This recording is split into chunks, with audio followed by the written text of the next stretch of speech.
Sir very good evening sir. ఈ రోజు ఈ ప్యానెల్ లో ఉన్నటువంటి మిత్రులందరికీ కూడా నమస్కారాలు సార్. ఒక మంచి సబ్జెక్ట్ ని ఈ రోజు చర్చలోకి తీసుకున్నారు సార్.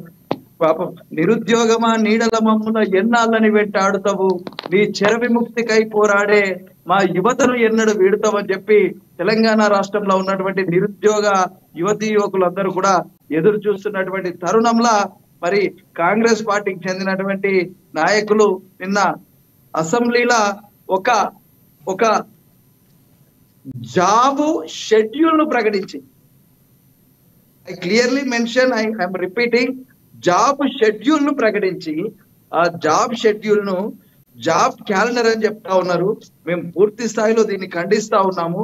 అది జాబ్ షెడ్యూల్ కాదు, అది జాబ్ క్యాలెండర్ కాదు, జాబ్లెస్ క్యాలెండర్. అది జాబ్ షెడ్యూల్ మాత్రమే. అది 2 లక్షల ఉద్యోగాలు మేము ఫిల్ చేస్తామని చెప్పారు.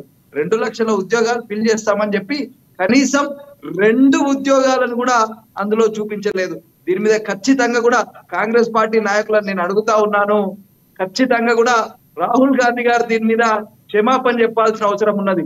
ఎందుకంటే మేము ఎప్పుడైతే అధికారంలోకి రాగానే తొలి ఏడాదిలో 2 లక్షల ఉద్యోగాలు భర్తీ చేస్తాం, ఏ ఉద్యోగాన్ని ఎప్పుడు భర్తీ చేస్తామో, ఏ తేదీన పరీక్ష నిర్వహిస్తామో, యూపీఎస్సీ తరహా జాబ్ క్యాలెండర్ ను ప్రవేశపెట్టిస్తాం.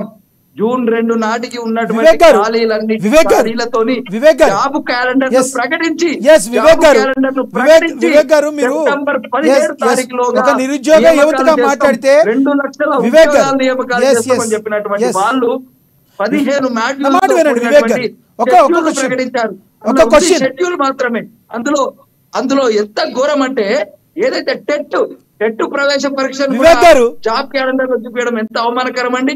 వివేక్ గారు ఒక క్వశ్చన్, టెట్కు సంబంధించినటువంటి అర్హత పరీక్షను అందులో చూపించి వాటిని కూడా జాబ్ల కింద చూపించారు సార్. వివేక్ గారు, మీరు ఒక నిరుద్యోగ యువతి యువకులకి ప్రాతినిధ్యం వహిస్తూ మాట్లాడితే ఓకే, కానీ మీరు ఒక బీఆర్ఎస్ పార్టీకి ఒక మాట బీఆర్ఎస్ పార్టీకి ప్రాతినిధ్యం వహిస్తూ అధికార ప్రతినిధిగా మాట్లాడుతున్నారు, ఒక నేతగా మాట్లాడుతున్నారు. గతంలో బీఆర్ఎస్ ప్రభుత్వం ఏం చేసిందండి? నిరుద్యోగులకి ఏమేం జాబ్ ఇచ్చింది గతంలో? సంవత్సరంలో అన్నారు కదా కాంగ్రెస్ పార్టీ. సంవత్సరం అవ్వకముందే మీరు ఎందుకు బాగా గోల్ చేస్తున్నారు? అంటే మీరు సంవత్సరం అవ్వలేదు, సంవత్సరం అయ్యాక చేస్తారేమో కాంగ్రెస్ పార్టీ వాళ్ళు.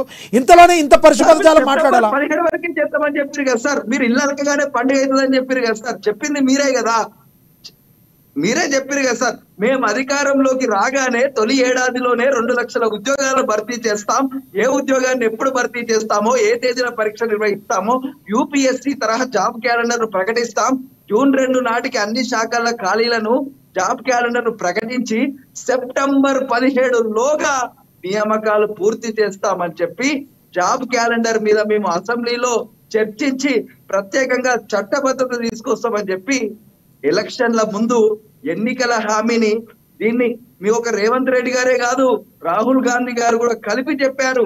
ఇప్పుడు రమ్మనండి దమ్ముంటే